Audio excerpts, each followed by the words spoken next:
is going to be a video about the 2024 Catalyst and what we're going to do to it. I'm doing a few different things, as I mentioned in the last video.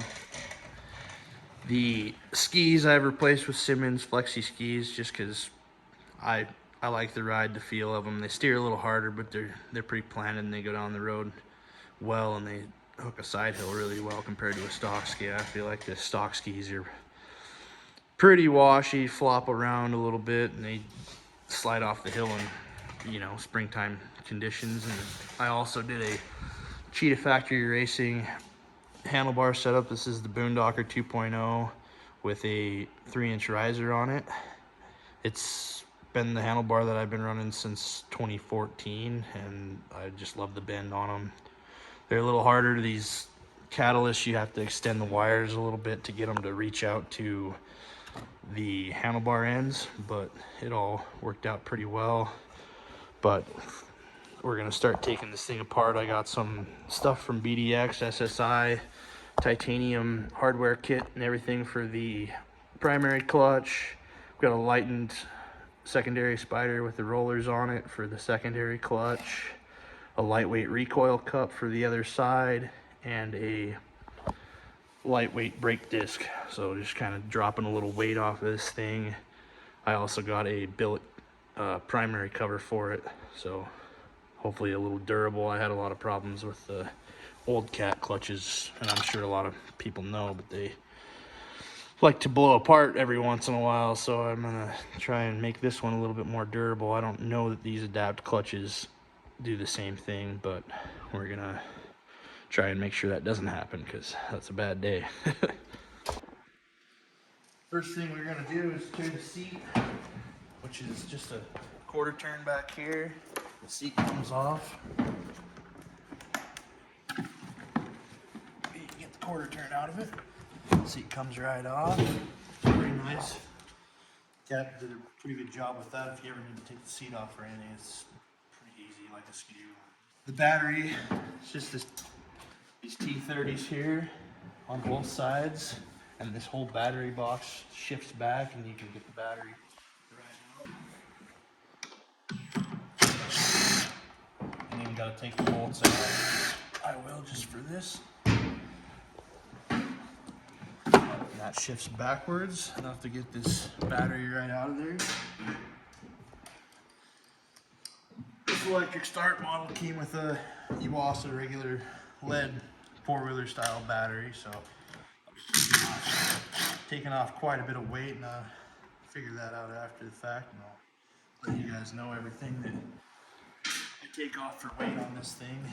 It's not going to be terrible amount, just kind of doing simple things, rotating mass, can, so I'll probably take 20-ish pounds off of it, which on this sled is going to be pretty decent because it's an already lightweight sled. But I'm going to be replacing this Iwasa battery with a anti-gravity lithium battery with the restart. I own 10 Lakes Motorsports, so Western Power Sports dealer. We do this for a living and get pretty good products. So if you guys ever need anything, hit us up. Any cranking apps, I should never have an issue with cranking app power, which it's got a pull start anyway, so if the battery ever starts being an issue. But on these, you got to put the little foam pads underneath them because they're not quite as tall as the Iwasa battery from the stock. So we got this battery all ready to go. You got to put your terminals in, little terminal blocks. You got a couple washers, bolts. They're all stainless steel, really nice stuff. I like to put them in before, so you don't, when you're jimmying around in there, you don't lose your battery terminals. So I'll put the bolts in before I start sticking it in the battery housing.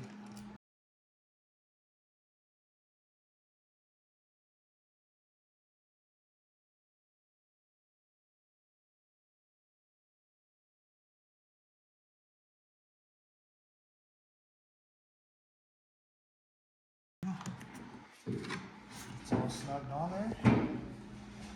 Clean up these tools and stuff. taking the hood off. Show you guys how that's all done. So the hood comes off pretty simply. You got a quarter turn here, clip, quarter turn clip here. The hood plug in, real similar to other brands, super easy. Comes out right there. And then on the front, Cat's made it a lot simpler than their other machines. In the past, they had a Torx head bolt about this long that went through the center. This one, they've got this piece here that lifts up. You got a quarter turn spring loaded piece there. And you just get your quarter turns out of the way. Hood comes right off. A lot cleaner on the inside than it is on the outside, so I drove it down the highway. Hood's super lightweight on the Catalyst so far. You can probably, not really much weight you can take out. You can take the headlight out, but I like riding in the dark, so I won't do that. Next thing we're gonna do, grab the belt tool Arctic Cat comes with. I don't really like these, similar to the Polaris one.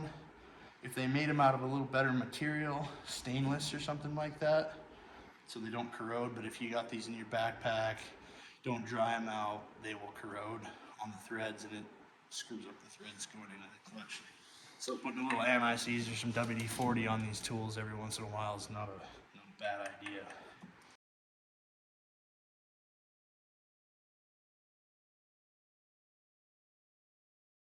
Take the 13mm, and I like to put a little bit of little dot of red Loctite on these when I go out together, just because you don't want this to come apart. It'll wreck the splines inside of here.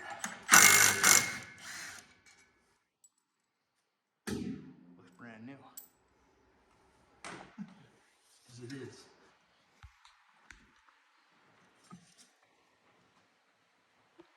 That off there. Got your washers. These are just clutch alignment washers to make sure your belt spacing's right.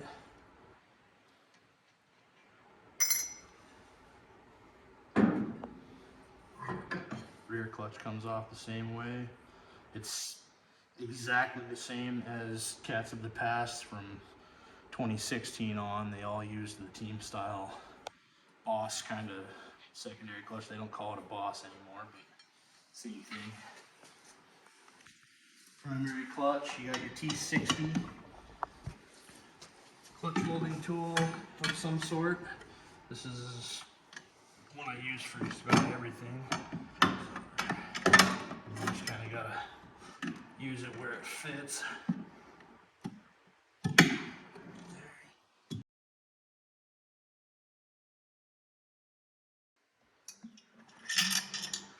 Not too terribly heavy, but the titanium one's gonna be a little bit better. We'll see how it lasts. I've heard a lot of things about people breaking titanium. Brand new Arctic Cat primary puller. Put a little anti-seize on here so the threads don't lock up. It has a good film, something to rotate on the crank with.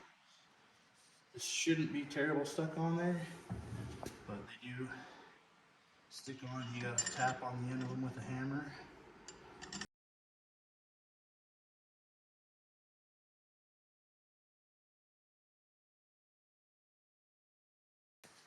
Make sure when you do this, if you have to do it, you're square on the end of your puller.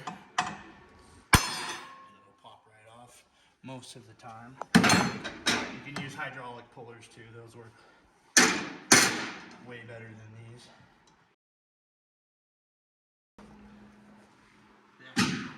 Making slids so much narrower these days, so it's hard to get your clutch stuff off by the plastic. But just a adapt roller clutch, skinny weight design. That's one thing I wish Cat would build a little bit wider weight. It's the clutch. We got a bunch of parts here from Speed Shop, Black Diamond Extreme. We've got a lightweight spider for inside here for the secondary rollers. We've got a lightweight brake disc, lightweight recoil cup. I wouldn't say this is particularly lightweight, but it does feel a little lighter than what I've felt in the past. Titanium bolt kit for the primary, and we're gonna start taking the secondary clutch apart. I've pre-loosened these because they get pretty stiff and tight and locked up inside there. A lot of times you break bits. Used to be a T27 for these, but they've changed it to an Allen head, which is better and not better. You can spin an Allen out just as easy as you can spin a Torx bit out, but I go back together with these with a little bit of blue Loctite just to have a friction point or a loose spot in there. You never probably have these come out because it's under spring pressure.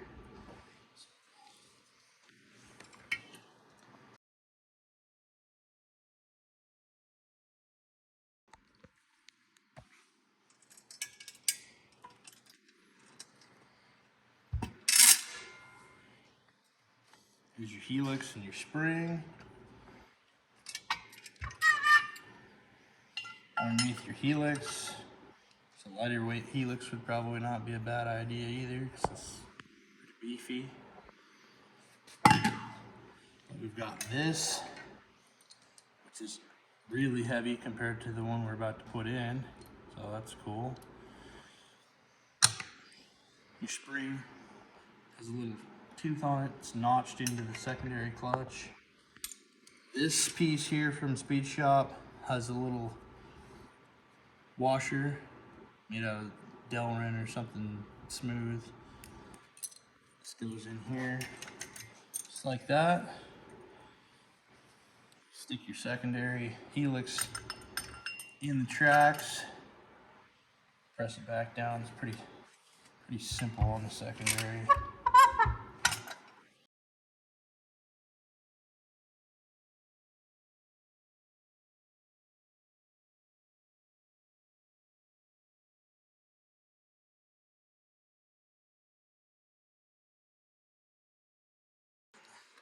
Secondary is done.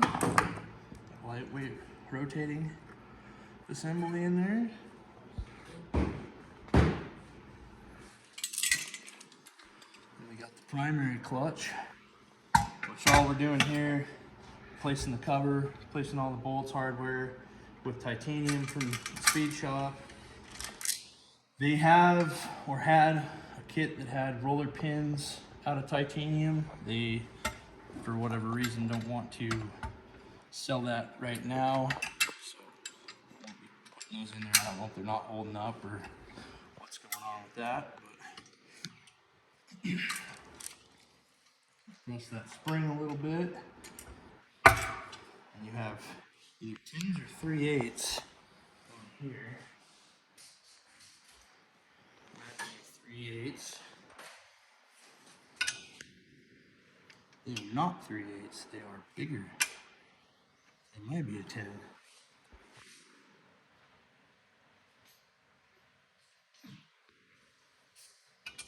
They are a 10.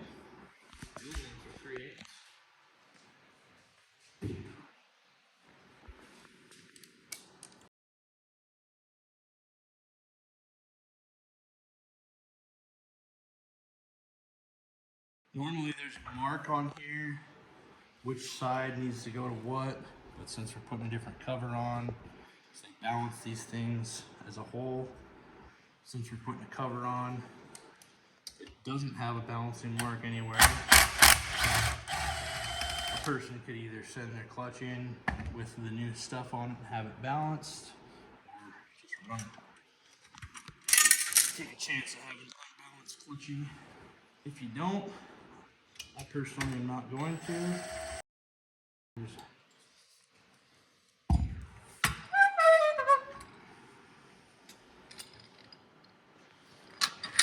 stock cover is actually more than likely lighter than the SSI one because they beefed it up. Maybe a touch heavier than the SSI.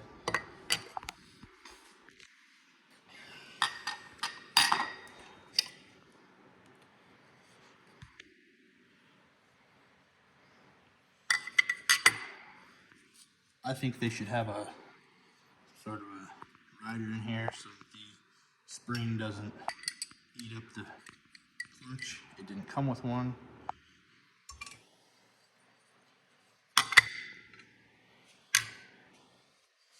We are going to replace these bolts. I'm going to do it one by one.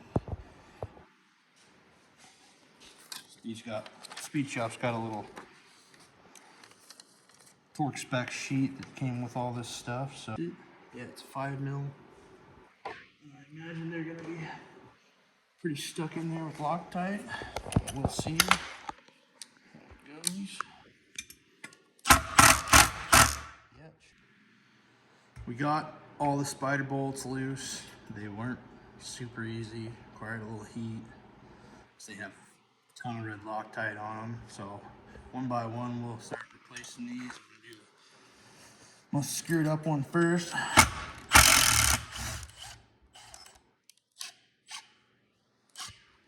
Borderline ruin these bolts when you take them out because they don't come out easy. These Speed Shop titanium bolts are T30s or 40s. They might be 40s. They're T40 bolts, and you want to put a little bit of red Loctite on those.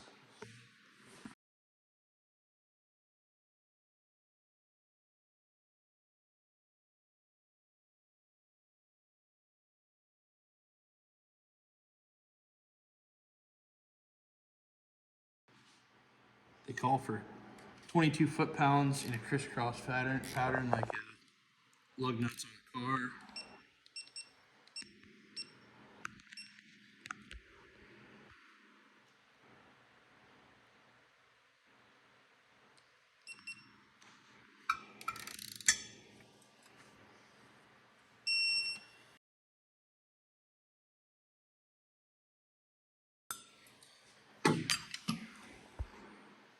Next thing we're gonna do, we have left are these 6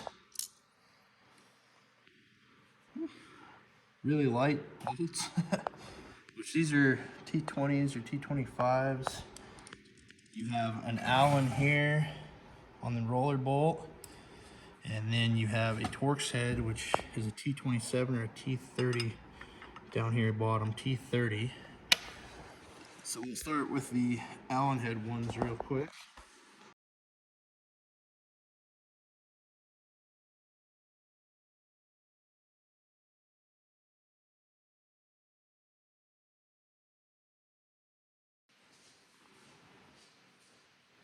These new titaniums are a T25. So just toss a little bit of red Loctite on them.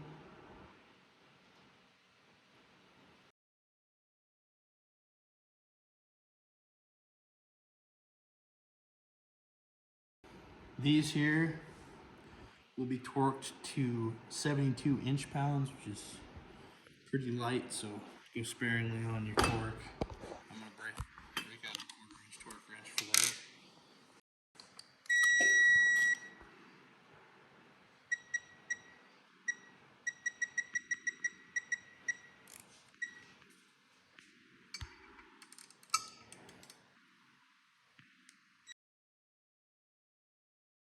Next one will be these weight screws here, and they're T30 to remove.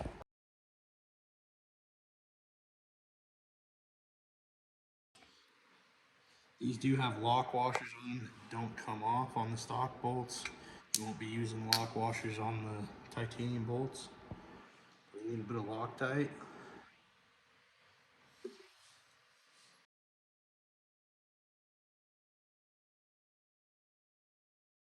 These ones call for 50 foot-pounds. I'm going to torque them to 72 like the other ones, just because they're the same bolts.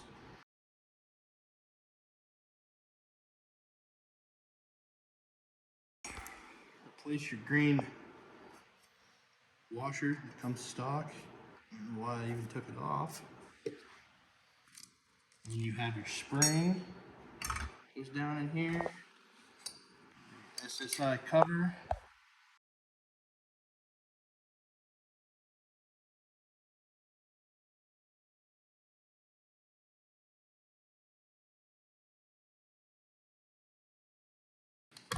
Torque these to 13 foot-pounds.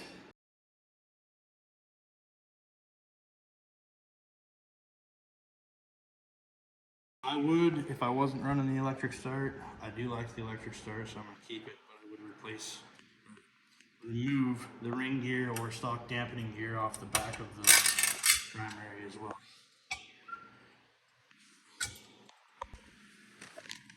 On the primary bolt, the titanium BDX one, there's a washer. They want you to thinly coat that in grease and oil the threads on the bolt.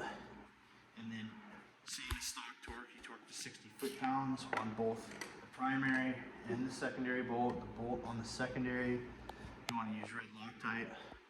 Well, I use red Loctite to make sure that doesn't ever come out, and you torque that to 60 foot-pounds. Don't forget your washers between the secondary and primary, because you will have built issues if you do. Alignment will be off.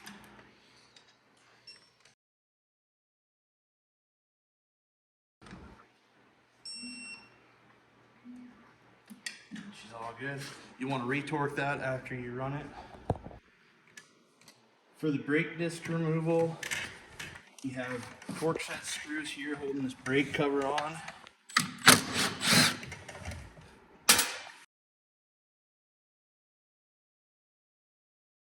Comes out of here.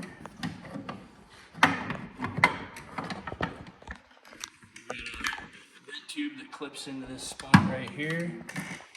The whole assembly will come out. Then what I like to do is pull the brake pin, take the brake pads out. Makes it a little easier to get this on and off.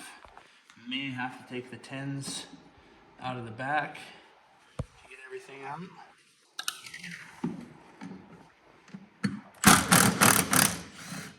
These are blue Loctited on.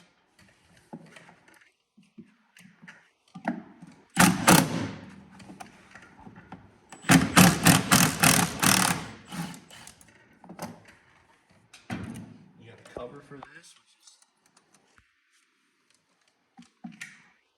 is not.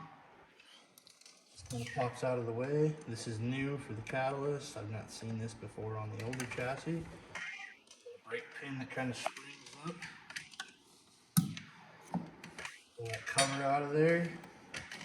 Brake pin, brake pads, slide out. And you want to grab a circlip removal tool. Pulling that circlip off of there. The grease that works the best.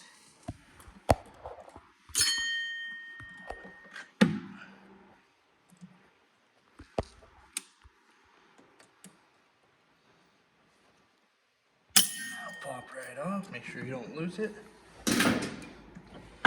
We will have to take the back tins out, which they're going to be not spectacularly easy to do, but kind of hard to reach in.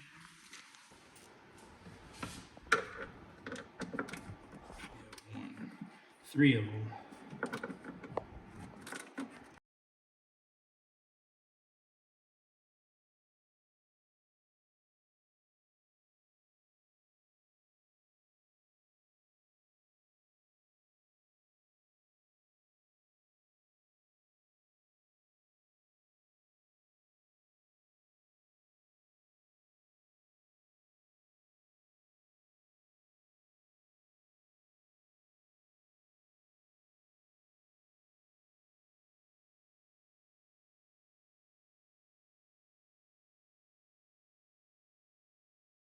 Got the brake bolts out for the back. There is another way to do this by taking these Allen heads out and splitting the brake apart, but then you have to do the brake bleeding process again.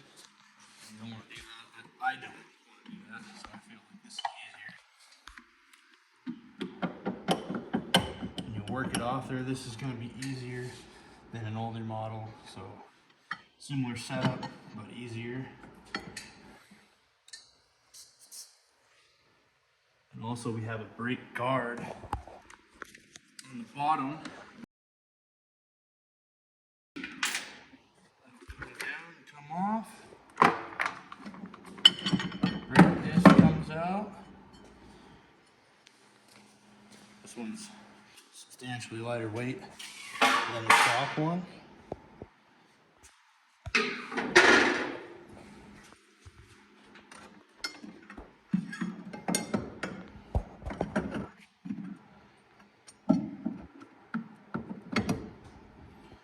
ahead and put your snap ring on right now so it doesn't get forgotten.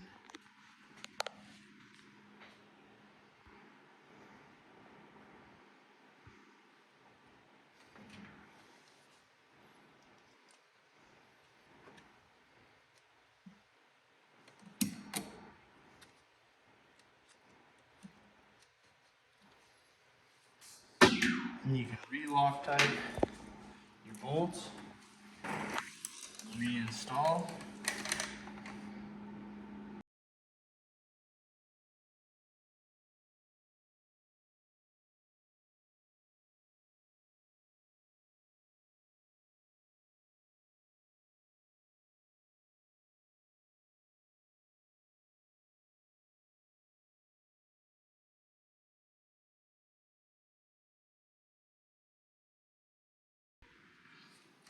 Got the brake assembly bolts in the back of the tunnel tightened up.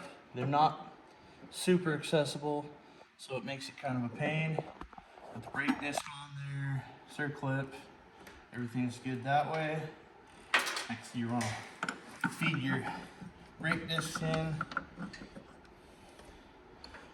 During this whole process of having the brakes apart, make sure if one of your buddies is in the shop with you, if you're going to do this, don't let them touch the brakes because it'll compress the brakes and you'll have to spread the plates back out. It can also be kind of a pain.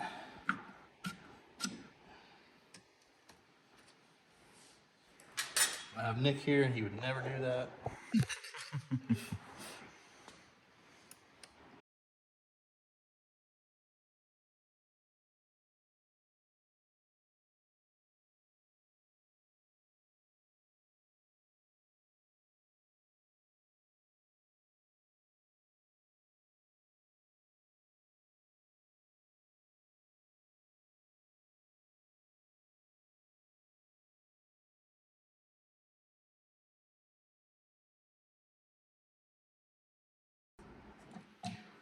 Now, secondary clutch can go on.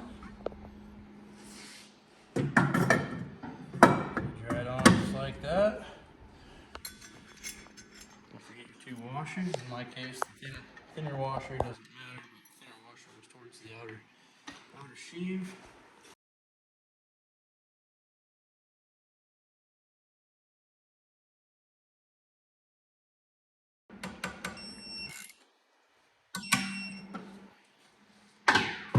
Last thing we're going to do on this thing is this lightweight recoil cup.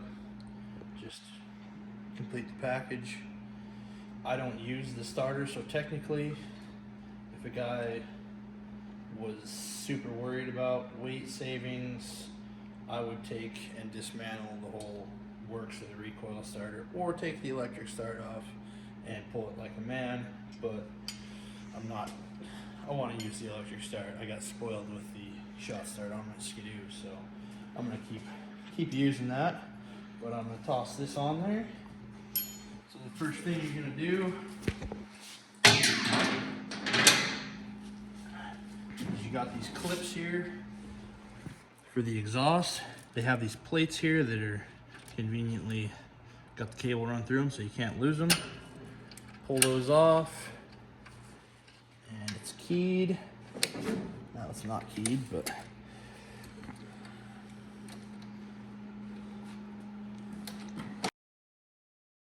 pull the springs off. In the past, you were able to pull this up and get enough clearance to get the can out. We'll see if that's the case this time around.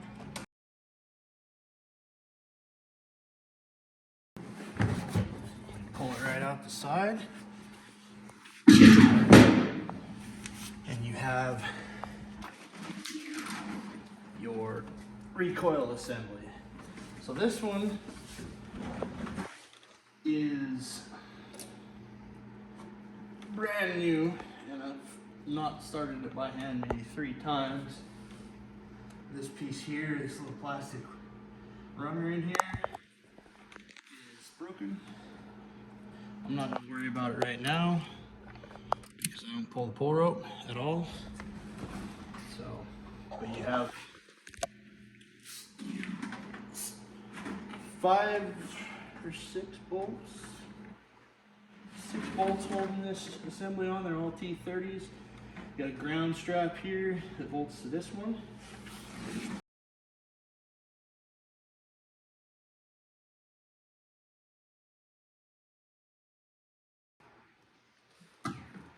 It's got one zip tie holding it on, but I'll just tuck it up here for now. You have your stator assembly, your flywheel, and your recoil cup. 10mm.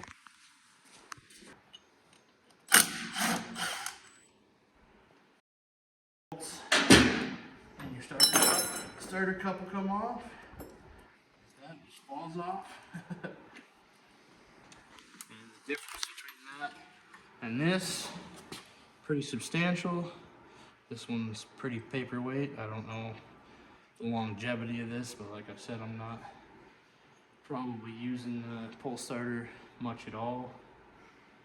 But I think it would probably hold up. They're saying that they're not having any issues with durability, so it's just quite a while. That people have for lightening the recoil, lightening the flywheel. I'm not going to lighten the flywheel at all because I'm just kind of trying to keep it simple and easy without sending that out to a machinist to have it lightened.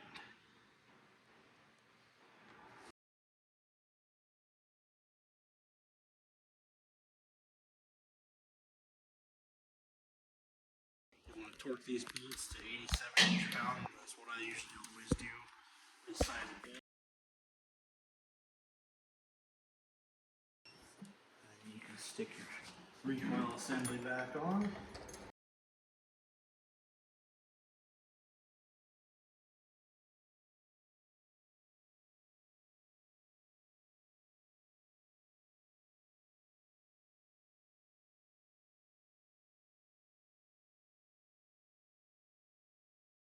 Torque those to 87 inch-pounds as well.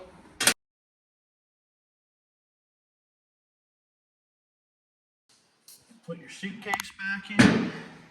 If you're gonna run that, I'm gonna run it for a little while longer while I'm waiting on my Jaws Rowdy can to show up.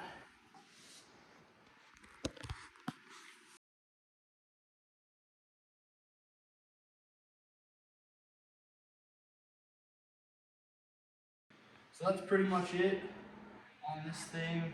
Like I did the Simmons skis, the cheetah bars, the lightweight rotating mass stuff, and the billet cover. I'm putting a can on it. It hasn't showed up yet. And I'm also putting TKI, rail brace, everything Tom makes. It's good quality. Tom's been a really good person to work with.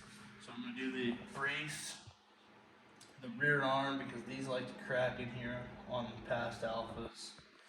This paint's cracking a little bit here, so getting that rail brace on there is probably not a bad idea. I'm gonna do wheels, 10-inch wheels, which these come stock 10-inch, possibly idler wheels. Gonna do his brake lever because of these plastic brake levers. I have a fear of breaking a brake lever out in the woods. I've seen it happen before. I'm gonna do the brake reservoir covered, throttle block, pretty much everything Tom makes. I'm gonna do, and then possibly shocks. I'm not sure if I'm gonna do shocks. I don't know if I want to spend the money since I'm just gonna keep this thing a year and get the 858 next year. Going to figure something out. I think BM Fab makes a bumper with this rear arm assembly. I know that the black cat guys riding it last year had a little bit of trouble with these. I'm not sure how much trouble, but I know I saw one broken one. So I'll probably replace that. But anything that I do to it, I will keep everybody updated on it. And you can get these same products from us at 10 Lakes Motorsports. We're a dealer for pretty much everything. So, or if not, I can get it from someone who is.